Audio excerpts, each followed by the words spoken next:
It only takes a few poorly chosen words for the woman that you married to morph into the woman you will divorce. Now that divorce may not come for some time, but the moment when those words are uttered from her mouth and she doesn't realize how destructive they have been, she has changed. She's no longer that woman that you married. Talking about this for a couple of reasons. One, in the comments, I see lots of guys trying to help me out saying, well, you obviously just married the wrong girl. That's why you're so unhappy with your marriage. Oh, how naive you are, my friends. You have no idea. Women change. They change a lot. And unfortunately, the number of variables that are associated with that change are too great to narrow down to a single one or two things that I can say, if you can just avoid these red flags, you can avoid all these troubles. Because unfortunately, like I said, there are just way too many variables. And secondly, I came across this fascinating story in Reddit. There was a woman, 27 years old, married to a 20-year-old man who was asking the Reddit relationship community for help because she had thought that she had perhaps broken her husband. And the way she tells the story is that her husband is a little on the spectrum, very introverted, spends a good deal of time with his hobbies and interests in a room that they've set aside in their house for him to do exactly that. And for whatever reason, one day, she lost her shit and started screaming at him about the amount of time he was spending in that room. And she was shaming him for being antisocial and declaring that she was questioning her judgment in marrying him in the first place. So pretty brutal takedown. Anyways, this guy, from that point forward, didn't go into his little hobby room anymore. He would sit on the couch and watch TV, and he started bringing work home, which is a rule that they had set within themselves, that they would not work from home, that they would keep their home life sacred. Well, now he was on his laptop all the time and not talking to her very much. And so she went on to Reddit, and I think also on X, asking for some advice. What can she do? Well, the post was eventually taken down because the response was so great. And it was almost unanimous. There's nothing you can do. You've broken this man. What you said can't be unsaid. And that's what I want to talk about today, is how words from a woman, from our wives, not just a woman, from our wives, from the people that we trust the most in the world, can literally break you. Let's talk about it.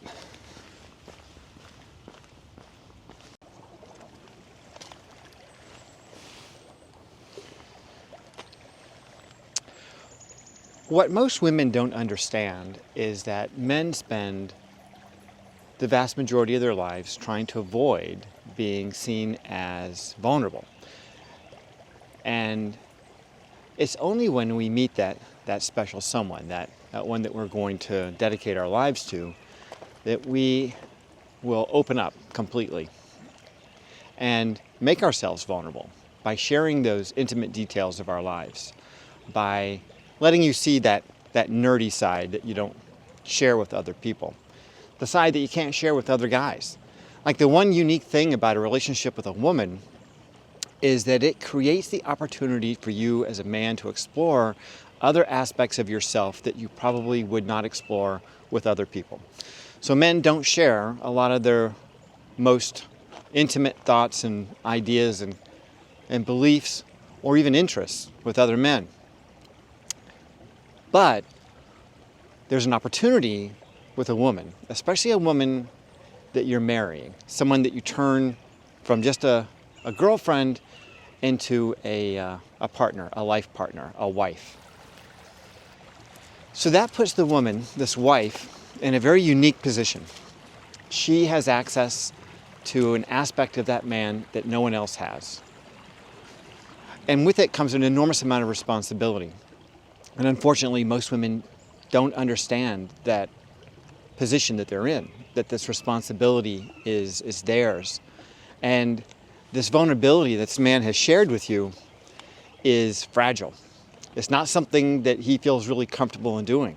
And so opening up and sharing that vulnerable side of himself with you is it's an honor, it's a privilege, and it has to be respected. But like in the story I just told you about the woman on Reddit who completely destroyed her husband, women destroy their men all the time. They don't realize that with the words they use to shame us or criticize us or to lash out in some way, that when they draw in on those aspects of ourselves that we have carefully shared with them and destroy those things, criticize those things, shame us for those things, make us feel like we are not good enough for some reason, well, that marriage has ended. Now, maybe you're not divorced yet. It may take years before you get a divorce. But that woman has completely destroyed that man's confidence and faith and trust in her. And unfortunately, once those words are said, there's no going back. There's no unsaying them. I mean, as a man, I can tell you, I can forgive. It's not beyond me to forgive people for doing stupid things and saying stupid things. But it doesn't change the fact that they were said. It doesn't change the fact that it happened. So forgiving is not the same as forgetting sometimes, When someone violates that trust, violates that level of intimacy that you shared with them, I don't want to say impossible, but I am tempted to say impossible, but maybe nothing's impossible. It's extremely difficult to ever go back to a place where you're able to share that level of trust and intimacy with that person ever again. You can never be vulnerable if you know that they're going to use that vulnerability against you in some way to make a point or to win an argument or to, nag or whatever the fuck they want to do, That kind of violation of that trust is inexcusable and I don't want to say unforgivable, but definitely unforgettable. So this is a message for you women. If you have the privilege to share that level of intimacy with a man and he's made himself vulnerable to you and shared those deepest, darkest aspects of himself with you, if you violate that, if you use that against him in an argument, if you turn those secrets against him, you've broken your man. Sticks and stones may break our bones, but words will never hurt us. No, that's not the case at all.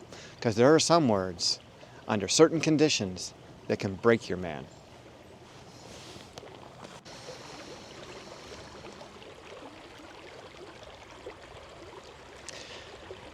Sometimes, it's not like that woman in Reddit, where it's just one big blow up and she completely outs him for all of his,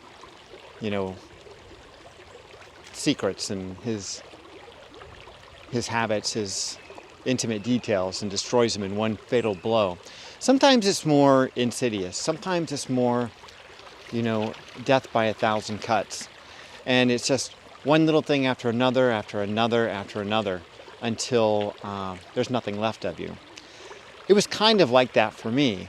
It started off with, when I first got married, I used to love playing, computer games. And like on my PC, and that I got shamed for that because she said that I was not spending enough time with her, or not spending enough time with the kids. And so as a father and as a husband, I thought, okay, so I'm not being the man that I need to be. I was shortchanging my family. I was being too juvenile in my recreational time by spending time doing these things. So it made me feel ashamed of myself. And so I stopped it. I stopped playing those games completely. it was just like a little teeny tiny piece of who I really was that was being cut away. It was just cut away in that moment. I did it because I thought that I wasn't being the man that she needed me to be to our children and everyone else. Although I don't think I was taking that much time away from them, you know? And it was just my recreational time. I could have been sitting downstairs watching TV, whatever. But I remember going back downstairs and sitting in the family room with them all and thinking, okay, so we're gonna watch TV, you know? But they weren't interested in talking to me. She wasn't interested in talking to me. They weren't wanting to hang out with me. They were all running around doing their own stuff. So it was just like she wanted me not to do something that I enjoyed doing. And she used this argument against me to make me stop doing it that seemed, you know, she could use it authentically to get under my skin because she knew the kind of man that I was and I wanted to be a good father and a good husband. And by extricating me from something that I loved, she was able to control me in a way. And I allowed it. And I fucking regret it because I should have said, sorry, that's non-negotiable. That's not something that I'm going to do. But I let it happen.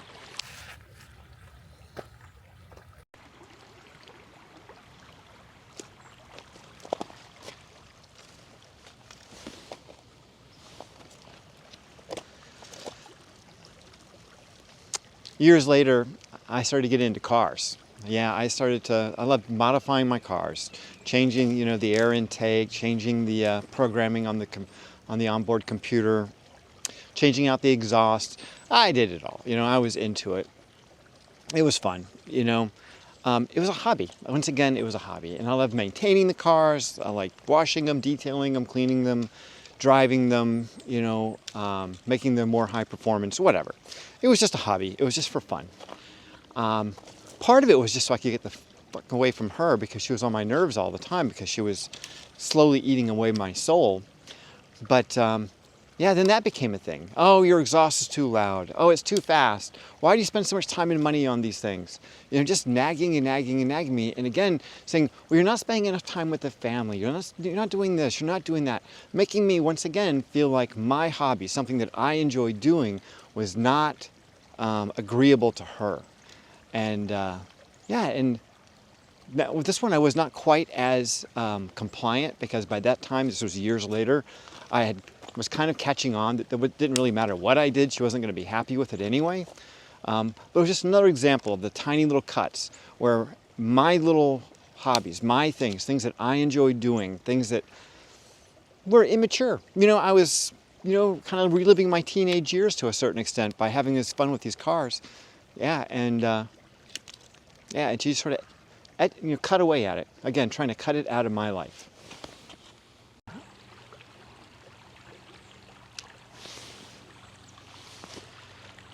The final blow came when my dog died. I had this dog, his name was Hunter, for about 17 years. He was there at least a couple years before my wife showed up.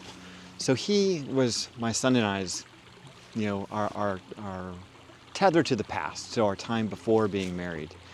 And he was 17 years old. And when he passed away, I knew that I needed to get another dog. I knew that that was something that I had to do. And she resisted it. You know, she said, no, we're not having any more dogs in our house. You know, I hate cleaning up after them. I hate all that stuff. And you can see me with these guys. They're with me all the time. I mean, they literally are with me all the time. And I enjoy having a dog in my life because I've had one in my life since I was a kid. It's just one of those things that is just part of who I am. It's just, it gives me comfort. I enjoy their company. I enjoy training them. You know, they make me feel just a little less alone sometimes. And so I don't feel quite as lonely as I think I might if I didn't have them. And in a marriage that is failing and you're not really, you know, with a partner anymore because she's eaten away at all the trust that you had with her, well, you can always trust your dogs. You know, they're always right there for you. But when she did not want to replace that dog, I knew that we had reached a point of departure. Like, I knew that there was no saving this marriage at that point because that was the one thing that I absolutely had to have. And I made it very clear to her that that was a boundary that I was not allowing her to cross.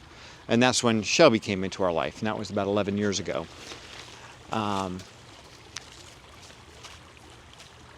Anyway, I guess my point with this whole video is that, first of all, women don't fully understand that we men don't make ourselves vulnerable on a regular basis. We don't share those intimate details of our lives with just anyone. We share them with the person that we trust the most in the world. And trust is something that is given very sparingly, you know? And when it is given, it has to be honored and respected. And if that trust is not honored and respected, it is very difficult, if not impossible, to regain. So when a woman with a few words is able to dismantle the trust that you've invested in her by her criticizing, shaming, judging those intimate details that you've shared with her, even if it's just in some crazy blast of anger or irrational, and she apologizes and apologizes and apologizes. And you can forgive her, but you know as well as I do, that trust can never be reestablished. It's not even an option. You really can never let her back into that level of intimacy or to that level of, you can never be that vulnerable with her again. You cannot open up that much with her again. So, to you guys in the comments who say, hey, you just married the wrong girl.